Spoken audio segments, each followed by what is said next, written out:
Hello competitors, आप सब कैसे हैं? आई होप आप लोग सब ठीक होंगे। तो आज का हमारा जो टॉपिक है आपका सीबीआई और एनआईए, ठीक है? जिसका एमसीक्यू हम लोग करेंगे। तो आपका स्वागत है हमारे चैनल पे, variety of exam pattern with strategy पे, वेब्स एकेडमी पे। और हमारा टेलीग्राम चैनल है वेब्स एकेडमी 24। तो आप इससे जुड़िए और आपको वहाँ पे क्लास का नोटिफिकेशन मिलेगा।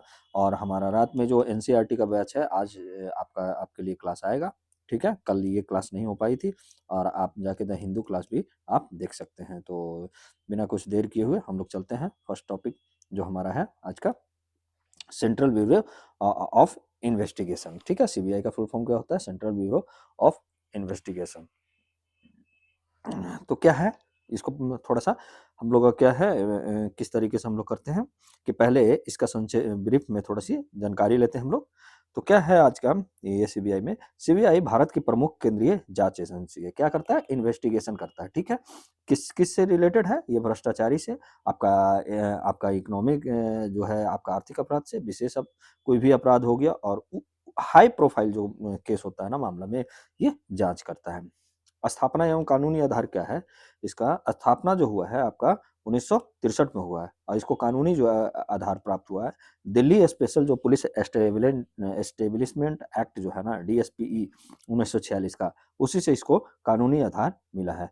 और सिफारिश जो किए थे इस संस्था का, आपका के एस संथानम संथानम समिति जो थे, संथानम साहब के अध्यक्षता में एक समिति गठन हुआ था 1962 में, वही इसका मतलब सिफारिश किए थे। ओके, आगे बढ़ते हैं कि प्रशासनिक नियंत्रण क्या है इस पे। तो आपका नोडल मंत्रालय कौन सा है? तो कार्मिक एवं लोक शिकायत एवं पेंशन मंत्रालय है ये, ठीक है? तो ये आप याद रखिएगा। और ये पीएमओ के अप्रत्यक्ष प्रभाव से ये जुड़ा रहता है, तो ये भी आप याद रखिएगा। आगे बढ़ते हम लोग, क्या है इसका संगठनात्मक संरचना जो है कैसा है आपका? तो ये हम लोग देखते हैं। आपका तो एक क्या रहता है? निदेशक यानी डायरेक्टर रहता है सीबीआई का। वो आईपीएस अधिकारी रहता है। नियुक्ति कौन करता है आपका? प्रधानमंत्री करता है, ठीक है? सॉरी, नियुक्ति में कैसे होता है आपका? ये तो प्रधानमंत्री, एक कमेटी होता है, समिति बनाया जाता है, जिसमें प्रधानमंत्री क्या होते हैं? अध्यक्ष होते हैं। और लोकसभा के नेता जो प्रतिपक्ष रहते हैं, विपक्ष के नेता जो रहते हैं, वो शामिल रहते हैं। और भारत के मुख्य न्यायाधीश होते हैं, एवं या तो उनके प्रतिनिधि हो सकते हैं भारत के मुख्य न्यायाधीश के। और निदेशक का जो कार्यकाल जो होता है ना, 2 वर्ष का होता है। ये सुप्रीम कोर्ट के दिशा निर्देश के अनुसार ये इनका 2 वर्ष का कार्यकाल होता है। तो हम लोग चलते हैं बिना कुछ देरी किए हुए। हमारा जो पहला जो हमारा क्वेश्चन है, वो हमारा क्या कह रहा है आपका, उस पे हम लोग आज बढ़ते हैं। ओके, तो पहला हमारा क्या कह रहा है कि सीबीआई के संदर्भ में, जो सीबीआई का संदर्भ में क्या है आपका, वो हम लोग देखते हैं कि सीबीआई के संदर्भ में निम्नलिखित कथनों पर विचार कीजिए। With reference to Central Bureau of Investigation, जो कंसीडर द क्या है फॉलोइंग स्टेटमेंट्स। क्या है आपका? सीबीआई एक संवैधानिक निकाय है। फर्स्ट क्या कह रहा है? सीबीआई एक संवैधानिक निकाय है, कॉन्स्टिट्यूशनल बॉडी बता रहा है, ठीक है? सीबीआई की स्थापना दिल्ली पुलिस एस्टेब्लिशमेंट एक्ट जो 1946 के है, उसके तहत की गई थी। ओके, तो ये सेकंड हमारा है आपका स्टेटमेंट। थर्ड क्या कह रहा है कि सीबीआई का अधिकार क्षेत्र जो है राज्यों तक स्वतः विस्तारित हो जाता है। तो क्या इसमें कौन कौन सही है?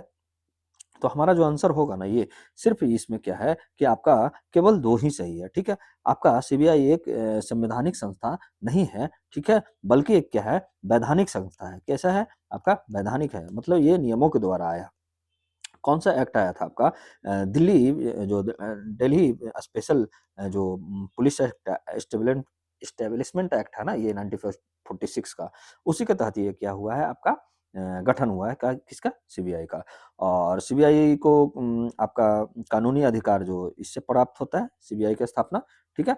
और इनका जो राज्यों में जो है ना, जांच के लिए क्या करना पड़ता है कि आपका राज्य के सहमति लेना बहुत जरूरी है, ठीक है? कंसंट जो है आवश्यक होता है राज्यों के, तभी ये जांच कर सकते हैं। इसलिए हमारा कौन सा आंसर हो जाएगा? बी हो जाएगा ऑप्शन। अगला जो हमारा क्वेश्चन आ रहा है सेकंड नंबर का, the director of CBI is appointed by, किसके द्वारा होता है? तो ये हमारा जो हो जाएगा ना, ये आपका किसके द्वारा होगा? आपका प्रधानमंत्री के जो कमेटी होता है, आपको मैं बताया था पीएम लीडर ऑपोजिशन जो होता है, लीडर ऑफ ऑपोजिशन होता है, सीजेआई होता है, मतलब भारत के मुख्य न्यायाधीश हो गए, आपका नेता प्रतिपक्ष हो गया लोकसभा के, और पीएम होते हैं, उनके एक कमेटी द्वारा ये इनका होता है क्या, डायरेक्टर का। और ये किस रैंक के होते हैं, आईपीएस होते हैं, ठीक है। तो ये आईपीएस रैंक के, अगर आप आईपीएस बनते हैं तो आप सीबीआई के डायरेक्टर भी बन सकते हैं। ओके, नेक्स्ट अगले कोई प्रश्न पे चलते हैं हम लोग। अगला प्रश्न जो हमारा क्या कह रहा है कि which of the following cases led to reforms in the functioning of CBI. CBI के कार्यों में सुधार किस मामले के बाद हुआ, सीबीआई के कार्यों में सुधार किस मामले के बाद हुआ, तो वो हमें बताना है। तो ये कौन सा आपका हो जाएगा, ये हमारा जो था ना विनीत नारायण केस था। विनीत नारायण केस जो था ना, ये विनीत नारायण केस वर्सेस किसके था, आपका यूनियन ऑफ आपका इंडिया था, यानी क्या था, भारत संघ के बनाम था, मतलब क्या था, भारत संघ के विरुद्ध था। कब ये केस आया था आपका, विनीत नारायण केस, तो 1997 में आया था, ठीक है। सीबीआई का जो निदेशक थे उनके निश्चित कार्यकाल किया गया, जिसके तरफ से सुप्रीम कोर्ट ने एक निश्चित कार्यकाल दिए, मतलब टेन्योर दिए, और राजनीतिक हस्तक्षेप कम करने का निर्देश भी इसी के तहत दिया गया। कौन सा, विनीत नारायण केस के तहत। अगले प्रश्न पे हम लोग चलते हैं, general general consent of states employees, ठीक है। क्या बोल रहा है, राज्यों के सामान्य सहमति का अर्थ क्या होता है, इसको इसके इसके बारे में हमें बताना है। तो हमारा क्या हो जाएगा, ये आपका आंसर ये हो जाएगा, CBI can investigate case in the state without seeking case wise permission.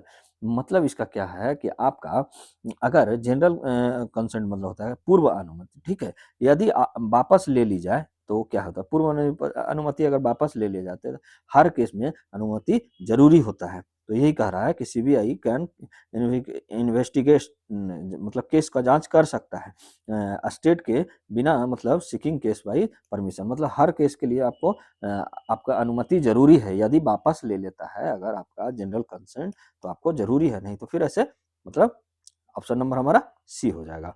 Okay, पांचवा हमारा क्या कर रहा है कि which of the following statement is are correct about CBI. CBI के बारे में निम्न में से कौन सा कथन सही है, उसके बारे में हमें बताना है। तो पहला है, it works under ministry of home affairs. क्या ये मिनिस्ट्री ऑफ होम अफेयर्स के अंदर अधीन काम करता है, तो ऐसा नहीं है, कार्मिक मंत्रालय के अधीन काम करता है, ये हमें पीछे पढ़े थे हम लोग। और हमारा क्या है, जिसको कार्मिक मंत्रालय, इसको डीओपीटी कहते हैं शॉर्ट में, ठीक है, डीओपीटी, ठीक है, के अंतर्गत आती है। और हमारा सेकंड क्या कह रहा है आपका, आपका सेकंड है, it investigate economy offence and corruption. तो ये आपका करता है, ये हमें पढ़े थे कि आर्थिक अपराध और भ्रष्टाचार भी ये करता है।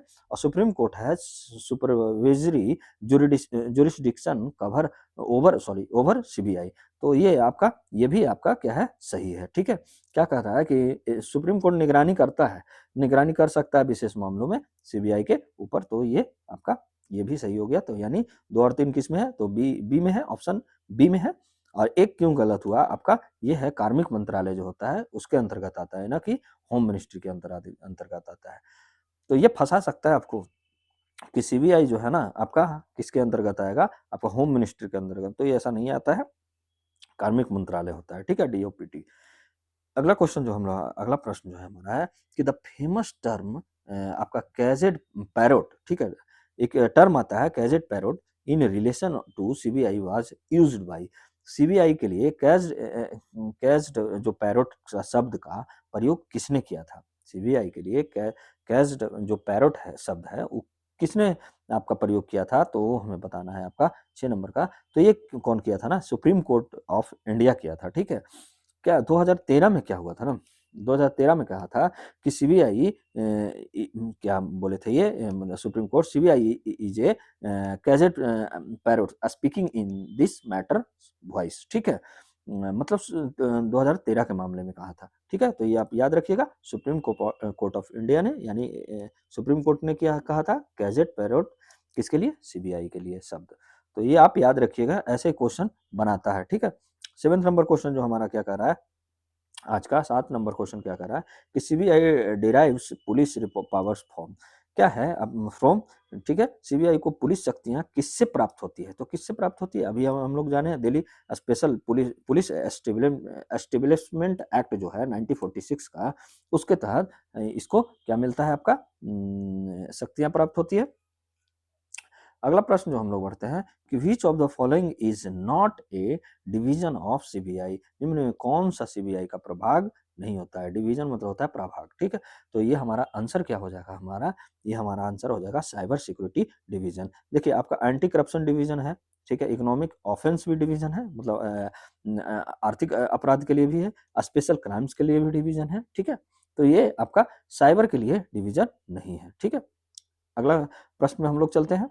अगला प्रश्न जो हमारा कह रहा है क्या आज का, कि CBI requires state consent because of which constitutional provision, क्या सीबीआई को राज्य की सहमति क्यों लेनी पड़ती है, ये आपका बताना है, ठीक है।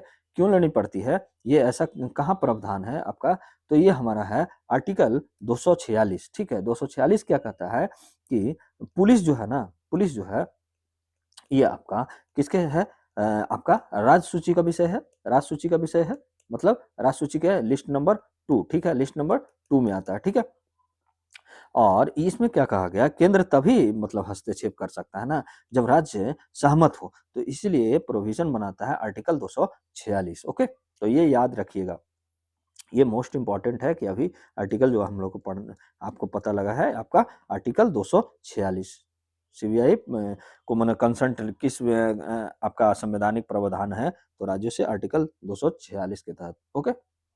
अगला प्रश्न जो हम लोग करते हैं, मेरा 10वां प्रश्न है हमारा, क्या है कि विच committee recommended the establishment of CBI, तो सीबीआई की स्थापना किसकी सिफारिश से हुई थी, मतलब किस समिति की सिफारिश से हुई थी, तो संथानम कमेटी, हम लोग पीछे ही पढ़े थे कि संथानम कमेटी, ओके। तो ये हमारा आंसर हो जाएगा आपका क्या, आपका second B, B, okay, option number B हमारा सही हो जाएगा।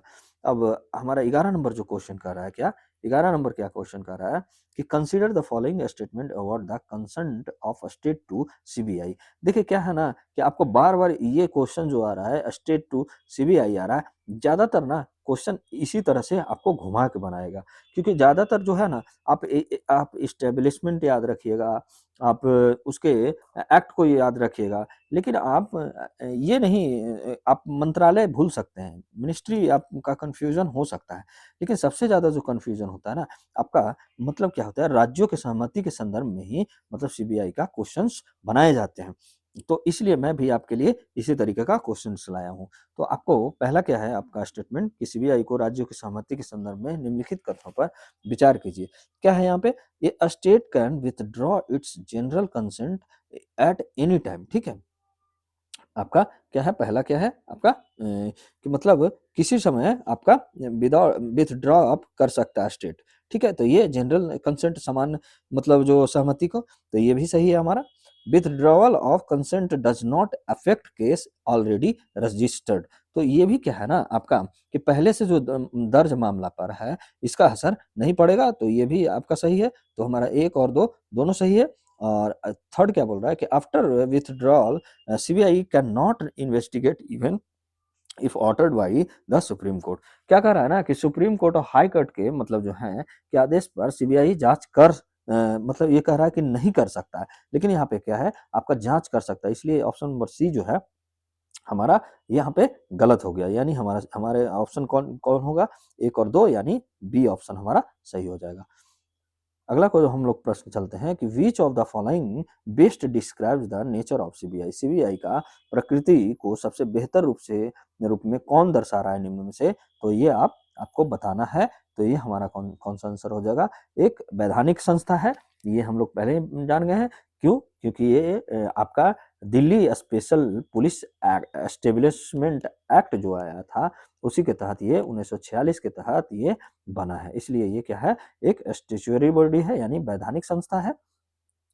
अगला हम लोग जो प्रश्न देखते हैं हमारा 13 नंबर प्रश्न क्या कर रहा है कि which among the following offences are not investigate by CBI generally, निम्न में से किन अपराधों की जांच सामान्यतः सीबीआई नहीं कर सकती है? देखिए, इकोनॉमिक्स का कर सकती है, आपका ऑफेंस का, और करप्शन केसेस का कर सकती है, आपका हाई प्रोफाइल भी क्रिमिनल कर सकता है। बचा कौन ऑप्शन मेरे लिए? तो सी बचा, ऑर्डिनरी लॉ एंड ऑर्डर का केस ये नहीं ले सकता है। तो हमारा क्या है आपका, जो लॉ एंड ऑर्डर है ना, वो स्टेट पुलिस का विषय होता है, ठीक है? स्टेट पुलिस का विषय होता है, और ये कौन सा होता है हमारा, सेंट्रल हो जाता है। CBI central Bureau of investigation है, इसका फुल फॉर्म ही है। तो ये कौन सा हो जाएगा, ऑर्डिनरी लॉ ऑर्डर, ये आपका स्टेट पुलिस का विषय हो जाता है। तो ये आप याद रखिएगा, स्टेट पुलिस का विषय कौन सा है आपका, ordinary law and order case, ठीक है?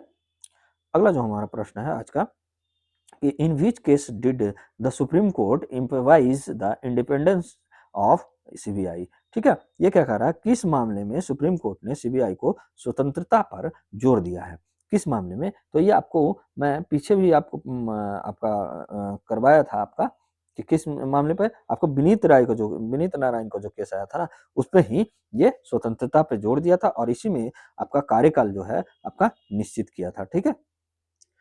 अगला प्रश्न देखते हैं हम लोग, कि which of the following statement regarding CBI director is correct?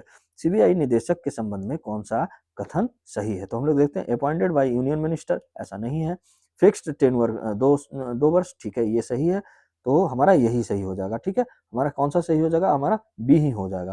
Can be removed by president alone, नहीं है, ऐसा कहीं पे भी प्रावधान नहीं है। अपॉइंटेड बाय सुप्रीम कोर्ट, तो ये तो नहीं है। ये क्या होता है, कमेटी के द्वारा होता है, जिसमें क्या होता है आपका, पीएम रहते हैं, हमारे प्रधानमंत्री रहते हैं, और विपक्ष से जो नेता रहते हैं आपका, और सीजीआई होते हैं, या उनके कोई भी मतलब नामित अधिकारी होते हैं। तो हम लोग पीछे से पढ़ते आ रहे हैं, ठीक है? अगला जो हमारा प्रश्न है 16 number, the jurisdiction of CBI extend to union territories because, क्यों? क्योंकि सीबीआई का अधिकार क्षेत्र केंद्र शासित प्रदेशों में इसलिए है क्योंकि, क्यों है? आपका आंसर बताना। Duties are under central government, क्या है कि आपका जो यूनियन टेरिटरीज जो है ना, वो किसके अधीन है, आपका केंद्रीय सरकार के अधीन है। तो इसीलिए क्या है कि सीबीआई का अधिकार क्षेत्र केंद्र शासित प्रदेश में इसीलिए है। तो आप लोग याद रखिएगा, जैसे दिल्ली है ना, दिल्ली हो गया आपका, पुडुचेरी हो गया, ये सब क्या है आपका, जे एंड के हो गया, लेह लद्दाख हो गया, ये सब यूनियन टेरिटरी है। तो ये क्या है हमारा, इसमें इसको सहमति की जरूरत नहीं पड़ता है, ये केंद्र शासित प्रदेश में अधिकार रखता है। 17 नंबर क्वेश्चन क्या कर रहा है, कि which of the following articles based explains the federal issues issue related to CBI? क्या है, सीबीआई से जुड़े संघवाद के मुद्दे कौन सा अनुच्छेद सबसे बेहतर समझाता है? तो कौन सा समझाता है, अभी आपसे कुछ देर पहले ही आर्टिकल 246 का बात हुआ था, कि ये क्या कहता है कि आपका 246 ही कहता है कि आपका किसी भी राज्य के बिना सहमति लिए हुए जो स्टेट कंसेंट जो मामला होता है ना, वो आपको 246 आर्टिकल 246 से ही लिया जाता है। इसलिए क्या है, संवाद का मुद्दा इससे जुड़ा हुआ है। CBI's investigation in a state without consent is valid when, कब होता है वैलिड? राज्य की सहमति के बिना सीबीआई जांच कब वैध होती है? तो ये मुद्दा जो है ना, बंगाल के भी मुद्दा में आप लोग अगर पढ़े होंगे पिछले के पिछले साल, तो आप लोग को पता होगा, अगर आप लोग करंट से जुड़े होंगे तो। तो ये क्या है कि आपका कब वैध माना जाएगा आपका, जब क्या है, ऑर्डर बाई सुप्रीम कोर्ट या हाई कोर्ट, हाई कोर्ट या सुप्रीम कोर्ट जब ऑर्डर दे देता है ना, तो राज्यों की सहमति की जरूरत नहीं पड़ती है, ठीक है? आगे बढ़ते हैं हम लोग।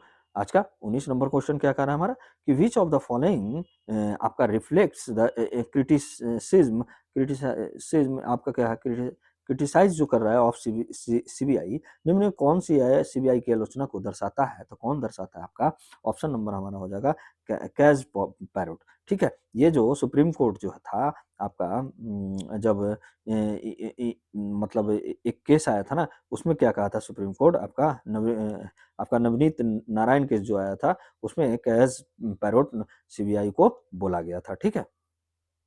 आपको ये भी पता होना चाहिए कि इसका जो मतलब कैज जो पैरोट है ना, वो कहते किसको हैं, बहुत देर से मतलब हम लोग देख रहे हैं। तो कैज पैरोट मतलब होता है आपका, कि क्या है ना, कि कैच पाउडर का शब्द जो है मतलब ये सीबीआई के लिए ही यूज़ किया गया। सरकार के इशारों पर बोलने वाला तोता, ठीक है? कैच पैरट मतलब क्या होता है कि मतलब इशारों पर बोलने वाला तोता, यानी सीबीआई को गवर्नमेंट का कैच पैरट कहा गया था। यानी वो स्वतंत्र रूप से कार्य नहीं कर पा रही है, इसलिए वहाँ पे बोला गया था। इसलिए 2013 में जो मामला आया था मतलब कोयला आवंटन घोटाला का, ठीक है? मतलब कोयला ब्लॉक एलोकेशन जो किया गया था, उसमें सुप्रीम कोर्ट केस हुआ था, ठीक है? तो सुप्रीम कोर्ट ने कहा था ना कि CBI has become a catch parrot speaking in its matters voice, ठीक है? ओके। मतलब क्या है ना कि सीबीआई पर राजनीतिक हस्तक्षेप है, जांच में स्वतंत्रता की कमी है, केंद्र सरकार का अत्यधिक क्या है नियंत्रण है। इसीलिए सुप्रीम कोर्ट ने चिंता जताया था क्या कि चार्जशीट सरकार को दिखाना और जांच रिपोर्ट में बदलाव और स्वतंत्रता वैधानिक दर्जे का अभाव इसमें क्या में दिखता है। तो इसलिए इसको कैज पैरोट की मतलब आपका संज्ञा दिया था किसको, आपका सीबीआई को दिया था। ओके, तो आप लोग यहाँ से भी आप लोग समझ सकते हैं। तो आपको पूरे तरीके से मैं कैज़ जो है आपका ये पैरॉट का ये कंसेप्ट मैं आपको समझा दिया। मुझे नहीं लगता है कि आप लोग कभी इसे भूल भी पाओगे। ओके, अगला प्रश्न में हम लोग चलते हैं आज का हमारा सीबीआई का आपका लास्ट प्रश्न जो होगा हमारा क्या है कि विच list of the 7th schedule covers police and public order. तो देखिए क्या है, पुलिस एंड पब्लिक ऑर्डर जो है ना आपका स्टेट लिस्ट में आता है। कौन सा? पुलिस एंड पब्लिक जो ऑर्डर आता है वो आपका स्टेट लिस्ट में आता है। मैं आपको कुछ देर पहले ही बताया था आपको।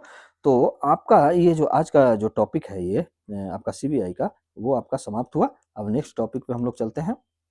ठीक है? उससे बढ़ने से पहले एक छोटा-सा हमारा है मुहिम है कि 1 के सब्सक्राइब प्लीज़ यार आप लोग बढ़वाइए और अच्छा बढ़ रहा है, मुझे ऐसा लग रहा है कि अभी सब्सक्राइबर बढ़ रहे हैं, तो प्लीज़ और भी आप लोग 1 कोई काम हमारा मुहिम है तो वो आप पूर्ति करवाइए ताकि आपके लिए बहुत अच्छे से और कुछ स्टूडेंट हैं जो कमेंट किए हैं कि मतलब अच्छा है ये मतलब कंटेंट भी अच्छा है और उनको बहुत अच्छा लग रहा है, तो उनको भी मेरे तरफ से thank you and variety of exam patterns with strategy family की तरफ से भी उनको धन्यवाद। और आप और लोगों को साथ में जोड़िए और बहुत ही जल्द आपके लिए मतलब आपको ये मतलब फेस टू फेस मैं आपके लिए मैं बैच लाने वाला हूँ, लाइव रहेगा अभी। और मेरा जो आपका जो जल्द ही स्टार्ट होने वाला है ना हाइब्रिड मोड में ये आपका क्लास रहेगा, ठीक है?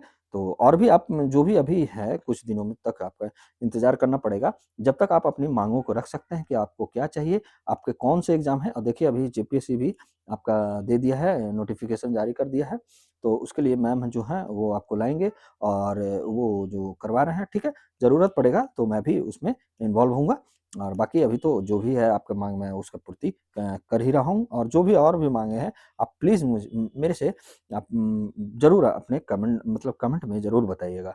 और मैं भी आप के लिए मैं अपने टीम से बोला हूँ कि टेलीग्राम जो है वो आपको खोल रखे। मुझे नहीं पता था कि बहुत दिनों से मैं देख रहा था कि मैं क्वेश्चंस द हिंदू में भी बोलता था और कमेंट करने तो आपको बोलता हूँ, आप करते नहीं हो। लेकिन टेलीग्राम भी आपके लिए खोला जाएगा और वेब्स अकेडमी 24 जो है हमारा टेलीग्राम चैनल है, उसपे आप जाके जुड़ सकते हैं।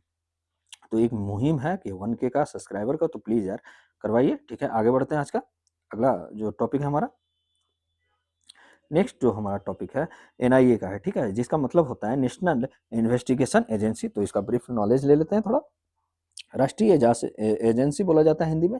भारत की केंद्रीय आतंकवाद रोधी जाँच एजेंसी जो है, ये क्या हुआ था ना 2008 का मतलब जो घटना हुआ था 26/11 जो दिल दहलाने वाला था जब ताज अटैक हुआ था, उसी के बाद हमारे क्या हुआ था इसका एनआईए का गठन हुआ था। तो आप लोग को पता होगा जो भी अगर अ, मतलब ऐसे भी एग्ज़ाम से अगर आप जुड़े हुए हों तो पता ही होगा, नहीं अगर तो थोड़े अगर बड़े होंगे, अगर 25-26 साल के होंगे तो उन्हें तो पता ही होगा। कुछ तो होगा 2008 तक तो आप लोग को कुछ कुछ तो नॉलेज होगा, ठीक है? तो आगे बढ़ते हैं।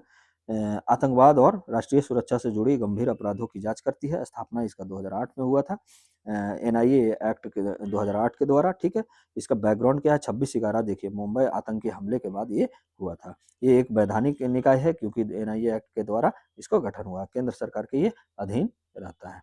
इसमें क्या है कि आपका प्रशासनिक नियंत्रण क्या रहता है, ये देखिए, ये मिनिस्ट्री ऑफ होम अफेयर्स के अधीन रहता है, ठीक है? तो ये गृह मंत्रालय के अधीन है। एनआईए क्या-क्या जाँच करती है? एनआईए अनुसूचित जो अपराध होता है ना, शेड्यूल्ड जो ऑफ़ेंस होता है, उसकी जाँच करता है। जैसे आतंकवादी गतिविधियाँ, यूएपीए जो मैं परसों आपको पढ़ाया हूँ, नहीं आई थिंक कल मैं आपको पढ़ाया था, अनलॉफुल जो एक्टिविटी प्रिवेंशन जो एक्ट है 1967 का, उसके बारे में मैं पढ़ाया था। आप जाके वहाँ पे ये देख सकते हैं, ठीक है? जिसके तहत क्या है कि वो आपका 2019 का जो कानून था ना, आया था ना उस समय सीएए, ठीक है? आपका सिटीज़नशिप अमेंडमेंट एक्ट जो आया था 2019 का, उसके तहत क्या हुआ था कि 2020 में एक बहुत बड़ा नॉर्थ दिल्ली में दंगा हुआ था। उसी का अभी सुप्रीम कोर्ट में आप न्यूज़ में पढ़ रहे होंगे कि जो बेल का याचिकाकर्ता बेल के लिए डाले थे, तो उनको बेल आपका रोक दिया गया है क्योंकि इसका जो अ, आपका धारा 43 डी कह रहा है क्या कि आपका 43 डी यानी हाँ, वही 43 डी आई थिंक पूरे मैं श्योर नहीं हूँ, तो लेकिन 43 डी क्या कहता है कि ये आपका बेल से संबंधित है इसका, ठीक है? तो ये सेक्शन जो है 43 डी बोलता है कि आपको अगर आप किसी मतलब इकोनॉमिक्स और मतलब आवश्यकताओं को पूर्ति को बाधित करते हैं तो ये क्या माना जाएगा आपको ये क्या माना जाएगा या इकोनॉमिक गतिविधियों को आप रोकते हैं, तो ये भी क्या माना जाएगा कहीं न कहीं आपका क्या होता है उसका प्लानिंग आपका है, ठीक है? आतंकवादियों को पोषित करने का, तो ये है आपका ये भी ऑफ़ेंस माना जाएगा, ठीक है? तो इसके तहत ये इनको मतलब जो था कि बेल नहीं दिया गया, सुप्रीम कोर्ट मतलब इस पे खारिज कर दिया, ओके? तो यही सात मुद्दा और बाकी आप ज़्यादा डिटेल में पढ़ना चाहते हैं, तो कल का जो हमारा है 6 जनवरी का द हिंदू का जो न्यूज़पेपर है ना, वो आप पढ़ सकते हैं। देखिए क्या होता है ना कि आप अगर मेरे साथ जुड़े हैं, तो सारा क्लास मेरा अगर जुड़ के अगर आप अच्छे से कर रहे हैं ना, तो क्या होगा बेनिफिट, आप एक-दूसरे से कनेक्ट करके अब क्या होगा कि एक स्टोरी के टाइप में देखिए बिना स्टोरी टाइप में आप अगर पढ़ाई कर रहे हैं, तो आपको कोई बेनिफिट नहीं है। ऐसा नहीं है कि आप रट्टू-तोता का ज़माना गया भैया, अब रट्टू-तोता का कोई ज़माना नहीं है, कि मैं आपको ये रटा दिया कि चलो ये है, तो वैसा नहीं है, ठीक है? या मतलब आप अपने खुद से कुछ भी है। मेरा क्या है, मेरा सिर्फ़ क्या है कि आपको मैं अच्छे-अच्छे क्या है कंटेंट आपको लाके एक जगह समेट के दे सकता हूँ, ठीक है? उसके अलावा आपको पढ़ना है, मुझे नहीं पढ़ना है, ठीक है? मुझे पढ़ाना है, ठीक है? आपको समझना है कि रट्टू बनना है या आपको एक कांसेप्ट आपका क्लियर होना चाहिए। देखिए क्या है कि अभी हाल ही में रिपोर्ट आया है, आज ही रिपोर्ट आया है आपका क्या है कि इंडिया जो पीएम के वाई मतलब प्रधानमंत्री कौशल विकास योजना के बारे में आपका आया है इसी पे कि देखिए मतलब ऑस्ट्रेलिया जैसा जो देश है, वो आपका वोकेशनल कोर्स पता है कितना करवा रहा है? 77% जो है लोग ये वहाँ का आपका वोकेशनल कोर्स कर रहा है। इंडिया में क्या है कि लगभग 1.4 करोड़ तो आदमी जो है डिग्री तो ले लिया है इंडिया मिशन के द्वारा लिया तो है लेकिन उसका आपका कोई काम का नहीं है, ठीक है? उनको ना रोज़गार मिल रहा है ना उनका आय बढ़ रहा है। लोग बाहर भाग रहे हैं, ठीक है? जो बड़े-बड़े हैं, तो ठीक है? तो ये भी आप मुद्दा आज जाके पढ़ सकते हैं, तो ऐसे बनिए, ठीक है? स्किल लीजिए, ठीक है? नॉलेज लीजिए, कांसेप्ट लीजिए। आप मेरे से जितना ज़्यादा चाहते हैं आप कांसेप्ट ले सकते हैं। ऐसा नहीं है कि रट रट के कोई भी काम नहीं हो सकता है। हाँ, कोई बात तुक्का अगर निकल गया वो अलग चीज़ है। अब ज़माना है बहुत बदल गया है, ठीक है? पहले वाले ज़माना नहीं रहा कि लूसेंट रटिएगा, आपका छोटा एग्ज़ाम हो जाएगा, ऐसा नहीं है, ना छोटा होगा ना बड़ा होगा। कहानी ये है। तो वो बाकी देखते हैं आगे हमारा क्या है कि ये क्या है कि आपका यूएपीए के अंतर्गत जो अपराध आता है, मानव तस्करी होता है, जाली मुद्रा, फेक करेंसी, विस्फोट एवं हथियार से जुड़े अपराध, साइबर आतंकवाद ये सब क्या है आपका इससे जुड़े मामलों को ये जाँच करता है।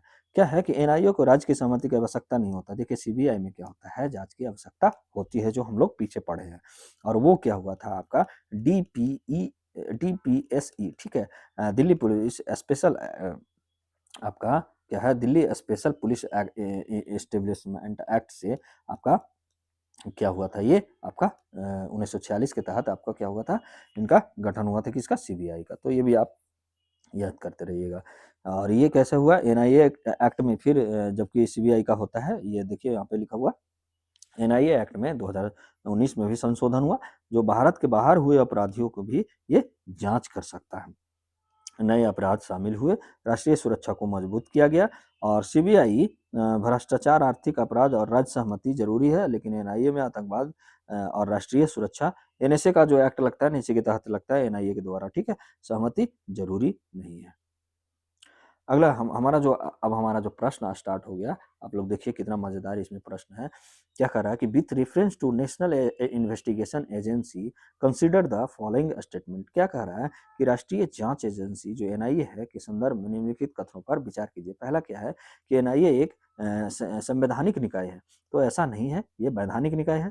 एनआईए की स्थापना एनआईए एक्ट 2008 के अंतर्गत है, तो ये मेरा सही है। दूसरा, एनआईए बिना राज्य की सहमति की जांच जो है कर सकता है, तो ये भी सही है। तो हमारा इसमें क्या आंसर हो जाएगा आपका? सी हो जाएगा। 2 और 3 दोनों सही है। और एनआईए एक वैधानिक संस्था है, ये हमें ऊपर से ही हम लोग को पढ़ते आ रहे हैं, ठीक है। पता है ब्रीफ जब नॉलेज लेते हैं ना, तो हम लोग को क्वेश्चन जो होता है ना, जो नॉलेज है उसको क्या होता है, आप रिकॉल तुरंत कर लेते हैं। और रिकॉल करने का मतलब है कि आपको कोई भी क्वेश्चन मतलब इस तरीके से आएगा ना, तो आप उसे इजिली आप उसको सॉल्व कर सकते हैं। तो मेरा पर्पस यही है बस। और बाकी कोई भी मतलब आपको ऐसा नहीं है कि जादू की छड़ी घुमा के आपको किसी को मतलब दे देना होता है, ठीक है। आगे बढ़ते हैं हम लोग। The primary objective of NIA is to क्या है, एनआईए का मुख्य उद्देश्य क्या है? तो क्या है आपका आपका combat terrorism and threat to national security. क्या है? मुख्यतः जो है ना आतंकवाद और राष्ट्रीय सुरक्षा से जुड़े अपराधों की जांच करती है ये। तो ये हमारा इसी से ऑप्शन नंबर सी हो जाएगा। आपका थर्ड है NIA was established in the aftermath क्या है ऑफ व्हिच इंसिडेंट। कौन सा इंसिडेंट के घटना के बाद एनआईए की स्थापना हुआ था? तो ये हमारा जो 26/11 मुंबई टेरर अटैक जो आया था आपका 2008 में, तो उसी के बाद ये हुआ था।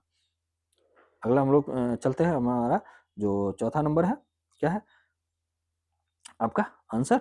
सॉरी, क्वेश्चन जो है which ministry exercise administrative control over NIA. NIA पर प्रशासनिक नियंत्रण किस मंत्रालय का है?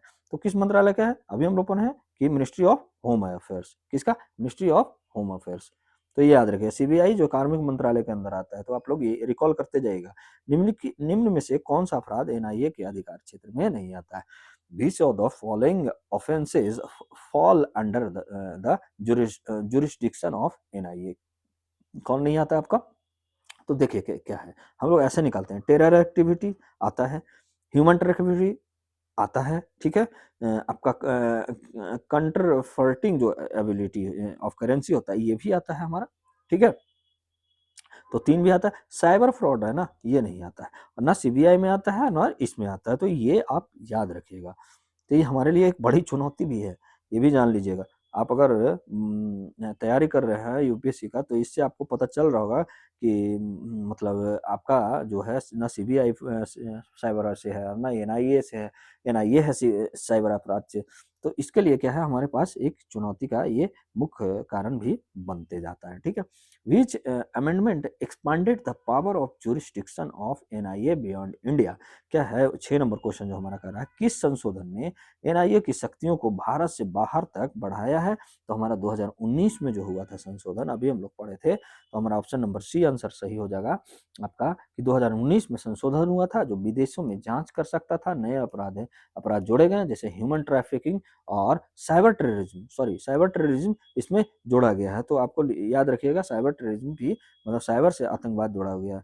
एक साइबर टेररिज्म भी इसमें जोड़ा गया है, तो ये आप याद रखिएगा। सॉरी उस समय मैं बोल दिया था उधर। Okay. NIA courts are established by. NIA न्यायालयों की स्थापना किसके द्वारा किया जाता है? तो ये आपका किसके द्वारा किया जाता है ना, आपका कहाँ से किया जाएगा? सेंट्रल गवर्नमेंट के द्वारा किया जाएगा। ये क्या केंद्र सरकार विशेष जो एनआईए कोर्ट्स है अधिसूचित करती है, ठीक है। तो ये भी कोड भी इसका अलग से बना सकता है। अगला जो हमारा प्रश्न है आपका, which of the following best distinguishes NIA from जो है सीबीआई। क्या है, निम्न में से कौन सा एनआईए को सीबीआई से अलग करता है? तो कौन अलग करता है आपका, ये आप बताइए हमारा। तो ये क्या है, NIA deals with schedules terrorist offence और एनआईए इन्वेस्टिगेशन करप्शन। ये हमारा जो ऑप्शन हो जाएगा ना हमारा, ये है आपका सीबीआई से अलग करता है, वो भी करप्शन के बारे में होता है। एनआईए नीड्स स्टेट आपका कंसेंट, आपका स्टेट से कंसेंट सहमति नहीं लेना पड़ता है। एनआईए बिना सहमति का कर सकता है। एनआईए वर्क्स अंडर डिपोटिंग नहीं आपका मिनिस्ट्री ऑफ होम अफेयर्स के अंदर। तो ये देखिए आपका कहीं न कहीं एनआईए इन्वेस्टिगेशन करप्शन नहीं, करप्शन का ये नहीं, ये आपका सीबीआई ही करता है।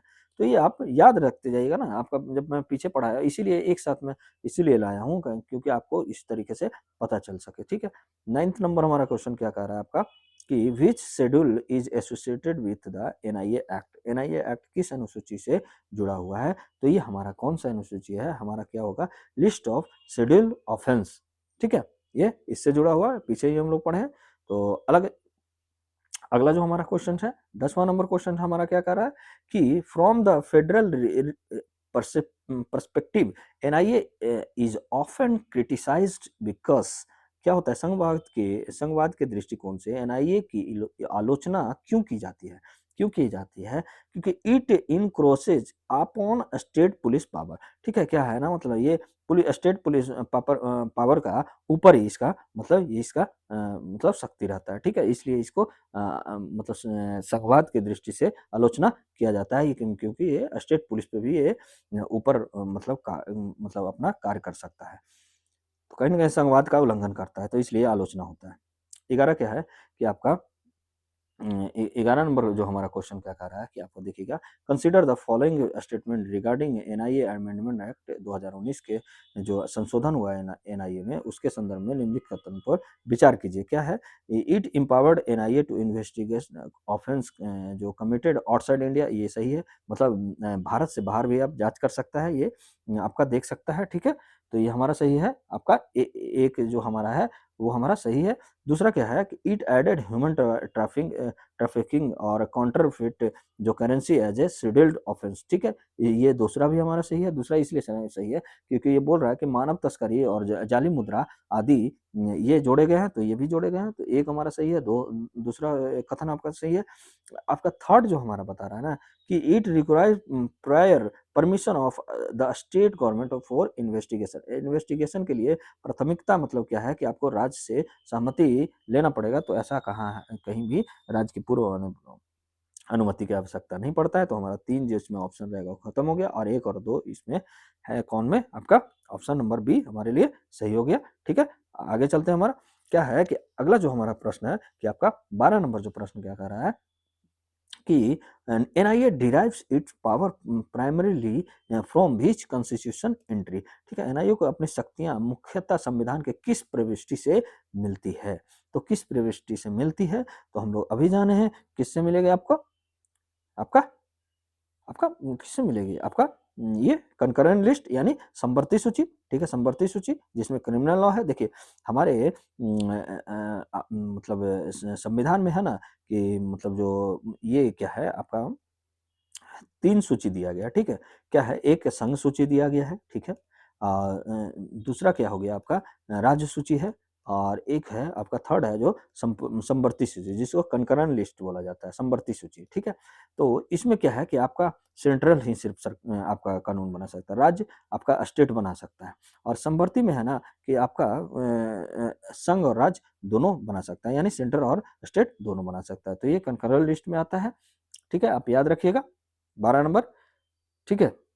आपराधिक कानून जो है ना, जैसे देखिए क्या है, क्रिमिनल लॉ में आपराधिक कानून जो है आपका इसी आधार पर मतलब इसको एनआईए को माने इसी आधार पर केंद्र एनआईए बना सका है, मतलब किस पे? आपका कंकरेंट लिस्ट पे, ठीक है? आपराधिक कानून के जो लिस्ट है। अगला जो हमारा प्रश्न है 13 नंबर जो है which of the following best explains the difference between NIA and state police. क्या है आपका एनआईए और राज्य पुलिस के बीच अंतर को सबसे बेहतर कौन सा कथन समझाता है? तो हमारा कौन सा कथन होगा? ये हमारा आंसर हो जाएगा NIA deals with schedules offence, ठीक है? हैविंग नेशनल इम्प्लीकेशन, ठीक है? ये आपका बेस्ट है, मतलब क्या है आपका बता रहा है आपका डिफरेंस, ठीक है? शेड्यूल ऑफेंस का करता है। अगला जो है हमारा आंसर सॉरी आपका क्वेश्चन जो है the term schedules offence under NIA act refers to. देखिए एनआईए अधिनियम के अंतर्गत अनुसूचित अपराध, देखिए आप वहां नहीं समझ पाए थे क्या? अनुसूचित जो अपराध होते हैं ना वो क्या है एनआईए जांच करता है, ठीक है? और ये क्या करता है आपका स्टेट ऑर्डर जो होता है या लॉ होता है, उसके अधीन रह के आपके स्टेट पुलिस आपका उसका ये जो है तो मतलब आपका जो ऑर्डर जो मतलब जो होता है ना केस, उसको मतलब ऑर्डिनरी केस को वो करता है। लेकिन ये क्या है शेड्यूल ऑफेंस को मतलब अनुसूचित जो है अपराध उसको ही सिर्फ ये करेगा। ठीक है? जैसे टेररिस्ट हो गया आपका, बाहर का जो मानव तस्करी हो गया, ये सब पर ये क्या है आपका जाँच करता है। तो ये आपका कौन-सा आ गया आपका 14 नंबर का क्या हो जाएगा? Offence listed in the schedule of the act. Okay? तो ये हमारा कौन-सा आंसर हो जाएगा आपका? बी हो जाएगा, offence listed in the schedule of the act. अगला हम लोग क्वेश्चन देखते हैं हमारा 15 नंबर क्वेश्चन हमारा क्या कर रहा है कि which of the following courts has jurisdiction over NIA cases. NIA मामलों पर किस न्यायालय का अधिकार क्षेत्र होता है? तो ये हमारा क्या हो जाएगा? स्पेशल एनआईए कोर्ट जो बनाता है आपका पता होना चाहिए, सेंटर बनाता है, सेंटर बना सकता है, तो स्पेशल एनआईए कोर्ट होता है। अगला जो हमारा है, अगला प्रश्न जो है 16 number with reference to federalism which supreme court observation is relevant to NIA. संघवाद के संदर्भ में एनआईए से जुड़ा सुप्रीम कोर्ट का कौन सा अवलोकन प्रासंगिक है? तो कौन सा प्रासंगिक है ये आपको बताना है। तो ये हमारा आंसर हो जाएगा law and order is a state subject. ठीक है, तो अवलोकन क्या है? ये प्रासंगिक है यानी आपका बी नंबर। ठीक है, police is a union list ऐसा नहीं है जो आपका पुलिस स्टेट लिस्ट है। जुडिशरी जो है सबऑर्डिनेट और एग्जीक्यूटिव हो गया, ऐसा नहीं। Defence is a state subject ऐसा नहीं है आपका। ये है कि law and order is a state subject होता है। ये आपका ये सही है। ठीक है, अगला जो क्वेश्चन हमारा क्या कर रहा है 17 number which of the following acts are included of the in the schedule of the NIA act. NIA अधिनियम की अनुसूची में निम्न में कौन सा अधिनियम शामिल है? तो ये यूएपीए देखिए अभी मैं बता रहा था 1967 का जो मैं आपको पीछे बताया था। ठीक है, आर्म्स एक्ट हो गया, एनडीपीएस एक्ट हो गया, इंडियन पिनल कोड हो गया, ये इसमें से कौन आपका है? तो ये आपको बताना है। तो ये हमारा क्या है ना कि आपका जो इंडियन पिनल कोड है जो आईपीसी हो वो अलग चीज है, लेकिन आपका देखिए क्या है आपका ये यूएपीए तो है ही। ठीक है, फिर आम हथियार का हो गया, एनडीपीएस नेशनल ड्रग्स जो है वो भी आता है। ठीक है, तो ये हमारा क्या आंसर हो जाएगा आपका 1, 2 और 3। इंडियन पिनल कोड अलग से ये दिया गया है। ठीक है, तो ये आप याद रखिएगा अधिनियम में शामिल कौन नहीं है आपका इसका। इंडियन पिनल कोड सिर्फ नहीं शामिल है, एनडीपीएस भी है, आपका आर्म्स एक्ट भी है और अनलॉफुल एक्टिविटीज प्रिवेंशन एक्ट भी इसमें अधिनियम में शामिल है। ओके, आज का 18 नंबर क्वेश्चन जो हमारा क्या कर रहा है NIA can take over investigation of case from state police when. NIA राज्य पुलिस से किस मामले में की जांच कब अपने हाथों में ले सकती है? देखिए क्या है ना राज्य पुलिस से ये अपने हाथों में ले सकता है। ओके सॉरी, ले सकता है। ओके, तो ये क्या है आपका मतलब स्टेट रिक्वेस्ट अगर करता है, राज्य अगर सेंट्रल गवर्नमेंट अगर डायरेक्ट मतलब निर्देश देता है, हाई कोर्ट अगर ऑर्डर देता है, तो इस सब में आपका ले सकता है। ये इसलिए क्या होगा हमारा ऑप्शन नंबर डी हमारा सही होगा। अगला जो हमारा प्रश्न है आपका क्या कह रहा है? अगला प्रश्न जो कह रहा है हमारा, एक मिनट, अगला प्रश्न जो हमारा कह रहा है कि which of the following statement best describes the role of NIA in India's internal security architecture. ठीक है, क्या है भारत की आंतरिक सुरक्षा संरचना में एनआईए की भूमिका को कौन सा कथन सबसे बेहतर बताता है? तो आप लोग बताइए कौन सा बेहतर बताता है। तो ये हमारा जो हो जाएगा आपका central counter terrorism investigation agency. Okay, तो ये हमारा बेस्ट इसका सबसे बेहतर कथन जो है कि एनआईए की भूमिका में कौन सा कथन सबसे बेहतर है, तो ये है। ठीक है, central counter terrorism investigation agency है। हमारा जो आज का लास्ट क्वेश्चन है which principle is most often cited in criticism of NIA. NIA की आलोचना में सबसे अधिक किस सिद्धांत का उल्लेख किया जाता है? तो किसका किया जाता है ये आप लोग बताइएगा। आपका फेडरलिज्म को किया जाता है। ओके, क्योंकि राज्य का भी ये अपने राज्य का भी अपराध को ये अपने हाथ में ले सकता है। ठीक है, जांच को, तो इसीलिए ये क्या है उल्लेख सबसे ज्यादा आलोचना के बाद होता है फेडरलिज्म का। ओके, तो आपको ये सेशन कैसा लगा आप जरूर हमारे कमेंट बॉक्स में प्लीज यार फीडबैक दिया कीजिए। और हमारा 1K का एक मुहिम है सब्सक्राइबर का, तो प्लीज़ सब्सक्राइब कीजिए और शेयर कीजिए और लोगों से सब्सक्राइब भी करवाइए और लोगों से शेयर भी करवाइए और लाइक भी कीजिए, ठीक है? तो आज के लिए बस इतना ही और हमारा आज रात में एनसीईआरटी का बैच ज़रूर आएगा आपके लिए, जो प्रीमियर रहेगा आपको 9 बजे के बाद ही आएगा, 9 से 10 के बजे के बीच में आपको प्रीमियर करवाया जाता है, ठीक है? तो आज के लिए बस इतना ही और सुबह का द हिंदू आपका जारी है और जय हिंद, बस आज के लिए इतना ही। जय हिंद, जय भारत।